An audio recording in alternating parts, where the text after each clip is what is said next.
What are you saying, Cub? Okay, what's going on, man? We're just talking about how much money we'd have if everybody said, if we had a nickel for every time somebody said that. Ha! You know? Well, it's 11:30, so we can get started. This is the committee meeting for economic development, downtown metropolitan planning committee meeting. My name is Khalid Bey. I'm the counselor at large and chair for this committee. Also, members of this committee include Councilor Pat Hogan, 2nd District, who's here, Councilor Joe Carney, 1st District, who's here, and Councilor at large Tim Rudd. We also have on the call Commissioner Collins, MBD. We have Deputy Commissioner Jen Tiff. I believe we also have Heather Lemon-Douglas from zoning, and Eric Ennis from business development. Hey, Heather, we're gonna get started with you. I understand you have 2 items. Are you there? I don't see her. Then we're gonna go back to Mr. Collins, Mike Collins or Jen Tiff. I'll start with you. Good morning, counselors. So we've got a couple things for you. We have been allocated an additional round of funding through Emergency Solutions Grant through the CARES Act. This is came to us the same way as what we passed at the last council regular meeting. And so this is a second allocation of ESG. So what we have is fair amount of money that was sent around to you a little bit earlier. A little bit more than what we had last time, because what we had last time was 1.4 million. This time we've got a little over 1.7 million. And so what we would like to do is within the budget that you should have received yesterday, make sure that we're supporting the organizations in the community that are working against homelessness in ways that are just strengthen them even more.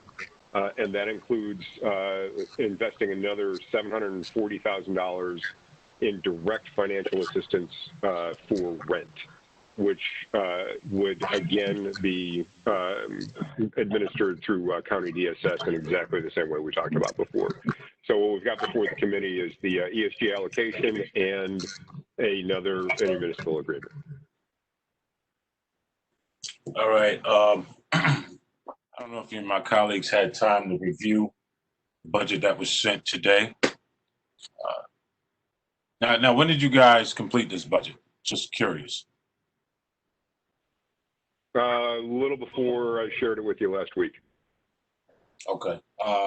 So I know that there was some, I think there was some confusion, and I just want to clarify as much in regards to an email dialogue we had about this money not needing council input, and I'm hoping that we cleared that up.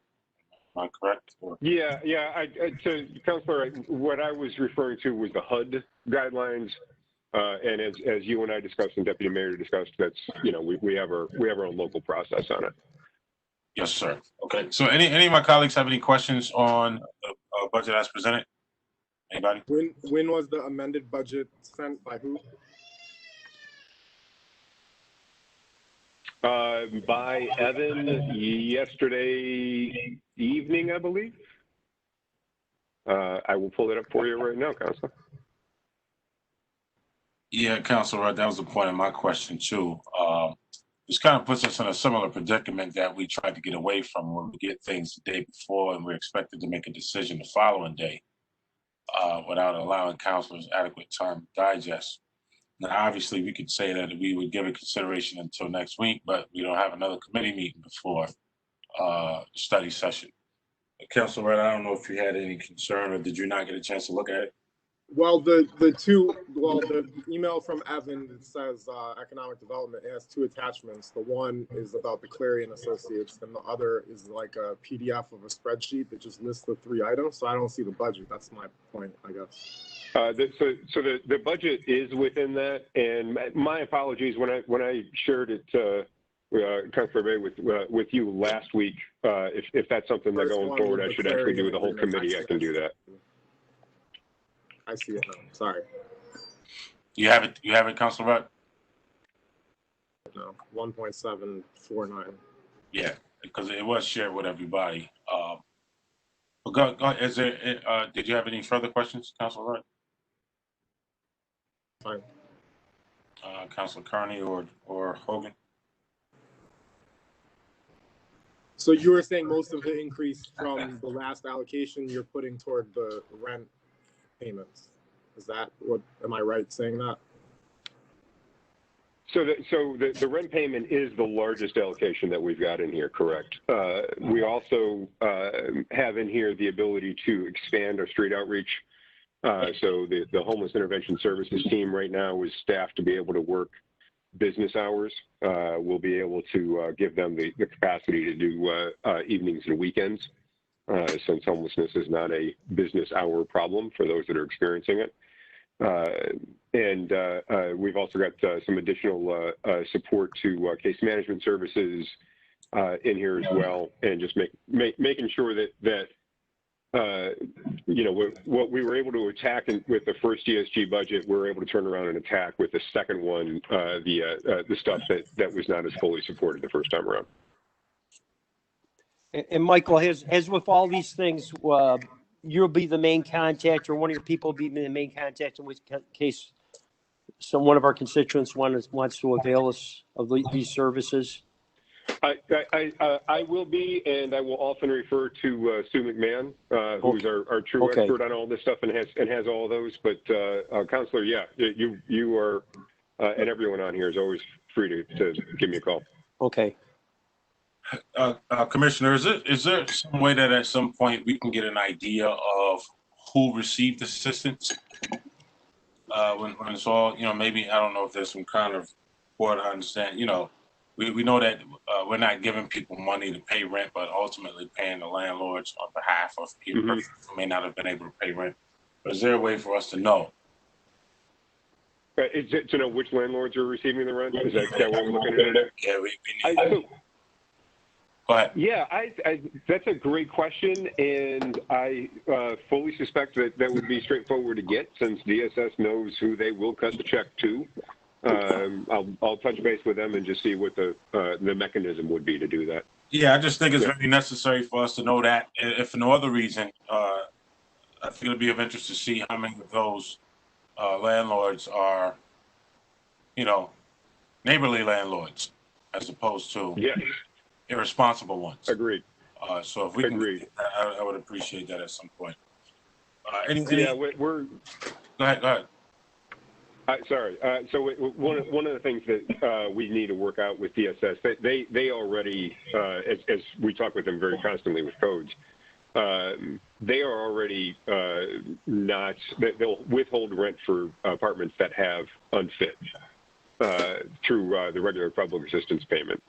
So if there's a health and safety violation that's deemed the apartment unfit, they already wouldn't qualify for it. So for one of the things that we want to take a look at is just how far we can go with that.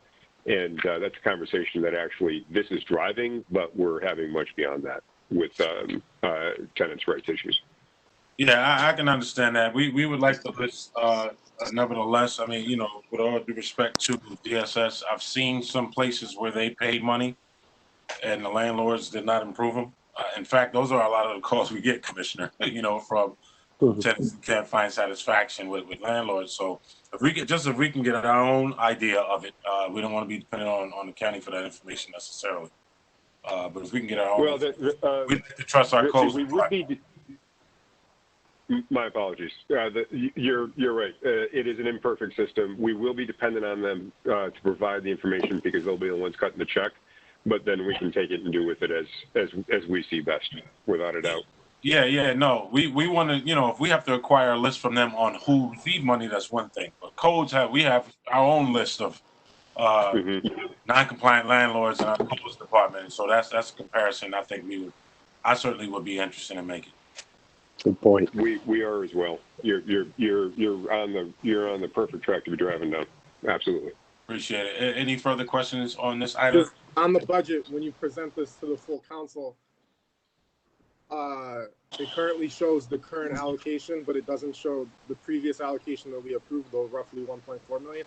If you just include that and show the delta so we see which codes are getting, which projects are getting additional money, from the previous allocation. I think that is always helpful. It's not like I'm trying to micromanage it, but I like to see what actually changed. Yeah, I can send you the I can send you both budgets. Absolutely. I would rather have you just add a column that says original allocation, new allocation, the change, and then have that be the table that gets put in the background for the council. Like we did with the CDBG budget. Yeah, roughly. I mean, I would just take what you have here, and I would add those two columns saying what the original was and what the delta is. We'll get right on it. Thank you. So, Michael, I got to ask you this. So, the original allocation, this is still from the original allocation from the federal government, the second part, right? The second tranche. So it is of the CARES Act. So it's from the initial federal legislation, but this is an additional allocation on top of the original allocation. So what we passed at the last council meeting was our entire allocation at the time. We have additionally on top of it been awarded this. So they've been just pushing money out the door and they don't know exactly. Thank God we got some, right? In other words, Mike? Yes, and we would love it if they would also then turn around and pay attention to the fact that the governments that administer this money need a little bit of support as well. Yeah, exactly. Good point. Can I ask a question? I'm sorry, I was a little late, but I'm going to go back to the DSS question. So, Michael, if we find that these are landlords that's undesirable, are we prepared? Maybe this question was asked and answered, but are we prepared? What are we prepared to do for these folks if they can't live in these places? So excellent point, Council President. And so what we have thought about with that is you'll see between the two ESG budgets and the CDBG budget, we have beefed up the counseling through Catholic Charities Rapid Rehousing Program to be able to deal with people that do need to find a different place to live. And so we do have the ability to provide case management services in those situations. We've got to work through exactly how that happens, and that's what we're in the process of doing right now. Well, if I can maybe follow up on something similar to what the president asked. So in a situation like this, Commissioner, does this program allow for, let's say you have a tenant who was current up until COVID disturbed their ability to pay? And I thought of this because you mentioned Catholic Charities relocation. Is there a potential for people to relocate under these circumstances if they chose to? Does that money assist? I wouldn't expect that it would assist with security deposits, but does it assist with that kind of thing, or is that a bit much? Well, the security deposit is always the biggest challenge, right? Because the question is how do you track who that deposit belongs to over time, right? Since it is supposed to belong to the resident. As far as can this money be used to help relocate, we have within the original CDBG budget in the money that supports our Catholic Charities on the rapid rehousing, we have money there for that. We did also shift a couple dollars into. We saw $109,000 that goes towards that in the last CDBG budget. So there is some flexibility to be able to do that. Our challenge at the moment is we don't have data to be able to grasp scope of that particular component of the issue. That data just doesn't exist right now. Understood. Any further question on this issue? On the same point, in the past, because the county often controls a lot of the housing payments, and multiple of us have asked, can we take the rental registry list and make sure people are on it, and so any landlord who's not on the rental registry wouldn't get the payment? Like, does the city in this pot of money have more control to do that type of thing, to say, hey, are the landlords who are getting it, one, do they have open code violations, and then two, are they on the rental registry? And maybe the payment should be withheld until they take those things and just give it to them when they're done. do we have more flexibility in this circumstance than typically with the county? Yes. Yeah, so interesting. We are exploring that right now because there becomes the question of, can the county withhold payment specifically to that? And we know that that's possible in other municipalities within New York State. It's not clear to us at the moment that we absolutely can do that here in Syracuse. So we're working towards that answer, but it's not an easy one to get to the bottom of. I would think that we could do that, considering that HUD yields to the operations and procedures of the municipality. I would think that we would have that option to not. But that, you know. We hope so, and we are actively looking into it. Our last conversation on it was yesterday. Okay. So yeah, we're right there with you guys as far as that being a good idea. I'm not in a position to commit that we absolutely can at the moment. All right. So, Councilor. On that point on that, do you think that we could be in a position? The way you just framed that's a really strong default, which would make me say we're not going to do it because you're not going to be fully convinced that we can. But at what point do we take a chance and we think we just do it that way, and then maybe we get in trouble? That's a great question that, considering our financial situation at the moment, I'm trying to limit the cost of trouble, Counselor. And so what you're hearing from me is not, hey, we probably won't do it. What you're hearing is, I'm never going to promise you something that I don't know for a fact I can do. So that doesn't mean I'm not leaning towards it or anything other than the fact that I can't back up a promise right now. That's all. That's all it means. Well, as far as I'm concerned, it's no far different from the question I asked earlier in regards to landlords who are non-compliant. You know, so I mean, if we're denying them for that or denying them for rental registry, if HUD yields to our processes, then I would expect that we can do it. I'm not concerned about it from HUD's perspective. What I'm still learning is what can we do within our within our ability to withhold a payment. And so, like I said, I'm leaning. I want to find a way to, yes. I do not at the moment have that way there. But I 100% agree with the sentiment, and we are actively looking to find how we get there. All right, we need to move off this item. So is there any other concerns on this item? We just spent 17 minutes on this discussion. If not, our counselors comfortable with this moving forward, moving on to the agenda? I'll move it. Yep. For Counselor. Yeah. Counselor Carney? Yeah, I'm fine with it. I appreciate it. Commissioner, you guys have another item? The other item would be the associated MIA.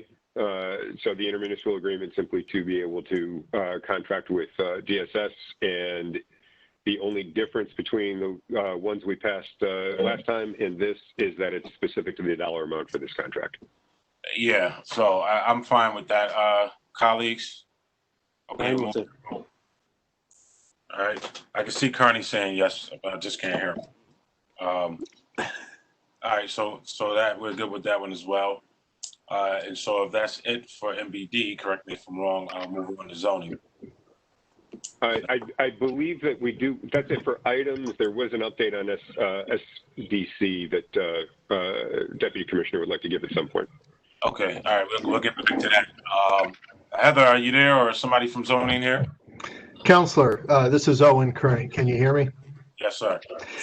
So the item before you is regarding the rezone project, one that I know we've been talking to a few counselors about over the during the shutdown. But the item before you today is a contract extension with Clarion Associates. We are obviously, as you all know, we had submitted a completed draft of the new ordinance and map in December.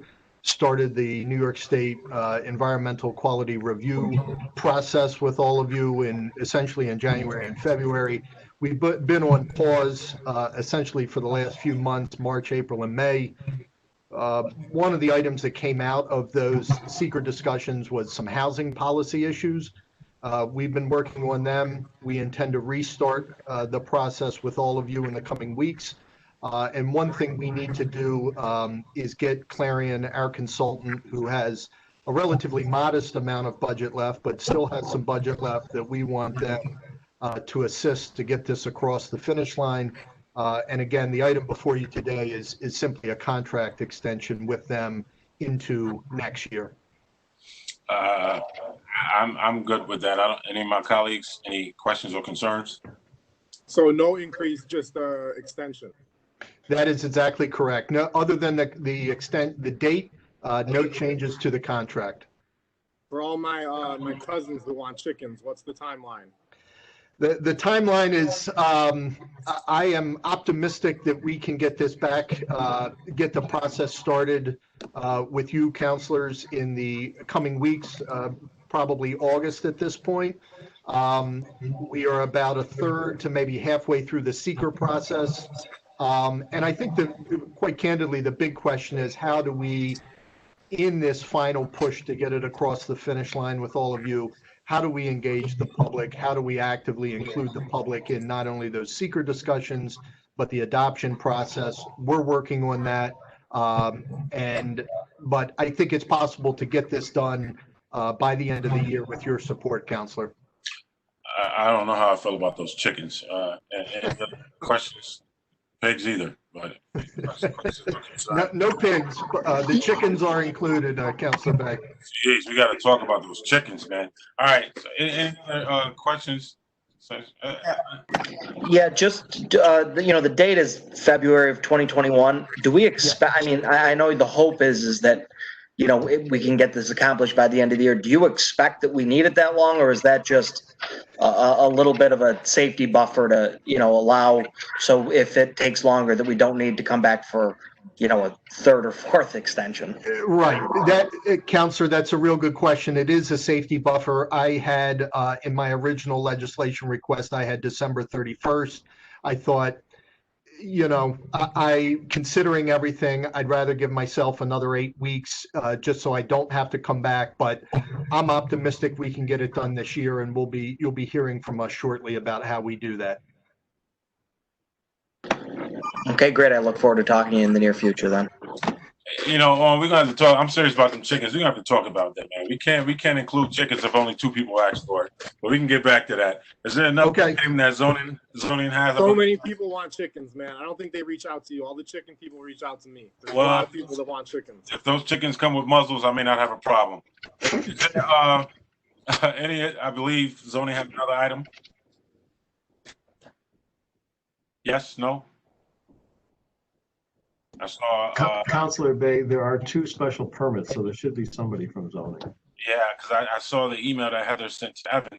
I'm assuming you guys are not prepared. So going once, going twice, we're gonna move on to Jen Tiff. Councilor Rudd, I don't know how long she's gonna take. I know your meeting starts at noon. So Jen, you may have to do some auction type speaking right now. I got it. Hopefully this will take, about 5 minutes. I think it will depend on maybe how many questions you all have, but we appreciate the time. We don't have an action item or a legislative item before you all, but Eric Ennis and I did want to take just a little bit of time in this meeting to give this committee an update on where things stand with the Syracuse Developmental Center disposition. We've been obviously, trying to move this along during the pandemic, and we've made, I think, some good progress. I think the next few months is really where we'll see the rubber hit the road in terms of marketing and engaging the development community. And before we, with our broker, before we really launch on listing this property and really engaging that development community, we wanted an opportunity to share what we've done so far with you all and to get any feedback, because that listing process is about to basically launch into the next phase where we'll see how much interest really exists in the market for this property.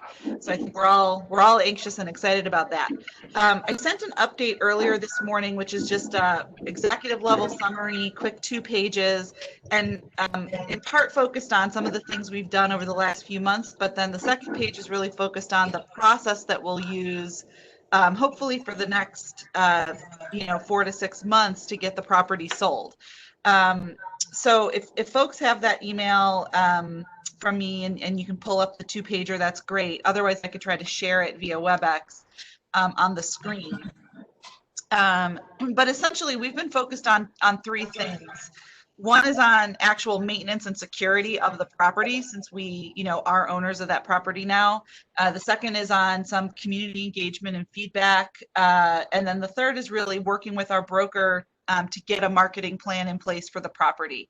So really quickly, the high points of each of those. On the property maintenance and security side, this has been a team effort with really codes, DPW, and fire and police, just to make sure that the property is secure, that we have eyes on it, and in this case, it's really cameras on it, and that we're maintaining the property while it is under our possession.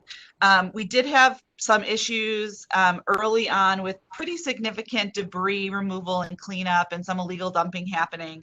I will say, that's been taken care of. We haven't seen illegal dumping really in the last few months. And so we're pretty confident that some of the things we've done to secure the property with gates and barriers and to also install cameras around the property has helped us to keep that dumping to a minimum. We do have contracts in place for regular grass cutting as well as snow removal once we get to that point in the year again, hopefully several months from now. So we are doing everything we can from a city staff perspective just to maintain the property and make sure it is in good order for an eventual transfer to a private party. We are doing a walkthrough with codes, fire and police this coming Tuesday. So several of us will be suited up and in that facility to actually see like what's going on behind the walls.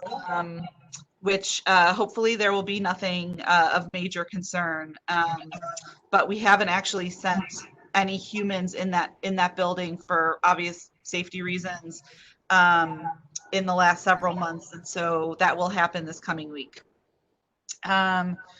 We've done some community engagement, especially with the Tip Hill Neighborhood Association and with the Westside TNT group, just to make sure, the immediate community in the neighborhood is aware of what's been going on there, aware of next steps with the sale, and to the extent that they had any feedback around the vision for what that property should become, we had an opportunity to kind of capture that feedback. I know Councilor Hogan, as the district councilor, has been pretty active in that process and has been having regular conversations with Eric Ennis. And so our hope is that once the property does get listed and we start to get interest expressed from the development community and eventually we get proposals for the redevelopment of that site, that we will also include members of the community on the committee that will review those proposals. So there will be a plan for community engagement in the selection, eventual selection of a developer.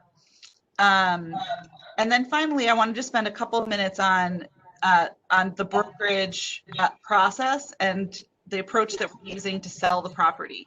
So we've been talking very closely with the law department about, what actually is required to sell the property. We've determined along with the law department that the city is not obligated to use its kind of formal RFP procurement process to sell the property, which just adds potentially time and some red tape to the process. And so working with the broker that, was approved by council several months ago, for whom we will pay a commission, we want to use kind of the brokerage process. They've developed an offering memorandum, which is kind of industry standard to really market the property and highlight all of the selling points and also to highlight all of the really important features of our community, because we are marketing this to developers both in the community as well as outside of the community. And so we're pretty confident that we can maybe tighten up the time frame a bit and sell this a little bit more quickly if we're using the brokerage service to its full extent and not necessarily using a city RFP process. We are intending that property will be listed, and there will be a period of about 3 to 4 months of engagement with the development community to give them time to prepare a presentation or a proposal rather, which will really focus on the intended use of the property and community benefits. We want to really stress that. So we want to see, a written proposal and pictures for not only what the proposed uses, but also what they believe the benefits to our community will be, as well as obviously the dollars and cents to the proposal. And the only other thing I'll kind of say on the process, and I'm happy to answer any questions, is as we start to really engage directly with developers and with potential buyers, we're going to have to obviously reassess the market and the interest in the property. We've put forward what we've been told by the brokers is a fair but very aggressive timeline, which is on the second page of the document that I shared with you all. We're really trying to do everything we can to get this property sold by the end of the year. And there has been indication from the brokers that there are commercial transactions happening even during the pandemic, and that at least initial indications are that we should try to use an aggressive timeline and request proposals in the next few months and see what comes back. But if as this property gets listed and as we start to get interest from the development community, we believe that time frame might not be realistic. Or if there, if it, God forbid, anything, happens where we backslide from COVID and the market, conditions change, we may need to flex on that and change the timeline a little bit. And we'll obviously let this group know as soon as, as soon as we get wind of that. We do have the option, as you'll recall from our contract with Pyramid Brokerage, to extend the contract. I think it was a 1-year contract with 2 option years. And so if for whatever reason, we were not successful with their help in getting the property sold in the first year, which would basically mean by the end of this calendar year, we could then look to potentially extend our contract with them if we wanted to continue to engage their services. So let me pause there since it's now 12:02 and just see if there are any questions. And we're definitely happy to, to talk offline if any of the counselors would like to discuss the SEC any further. All right, yeah, Councilor Rudd, it's really your determination on whether we talk about that now or if we talk offline. I don't care. It sounds like we still own it. We still pay for it. It's still for sale. Right. That's a good summary. Councilor Bay. Yeah. Just wanted to chime in that Jeff Harrop was trying to speak about the other items earlier and couldn't get through. So I know that time is out, but he is on the line. Yeah. I don't know if we can talk about that at this moment. Councilor, your call. I don't have any questions for it. Do you? I do not. Councilor Hogan, Councilor Kearney. I think maybe we should probably, at some point, Counselor, with your permission, we should probably have, when things are together, have a economic development committee meeting with just this as a subject, since this will impact the whole city, basically. Yeah, I agree. Other than that, I don't have any questions, but I agree that there should be a separate meeting. Okay, we'll do. I appreciate it, Deputy Commissioner. Thank you. Councilor Rudd. Okay, thank you. We could begin the Finance Committee meeting. It's the same voting members as the previous meeting. So Councilor Bay, Councilor Hogan, Councilor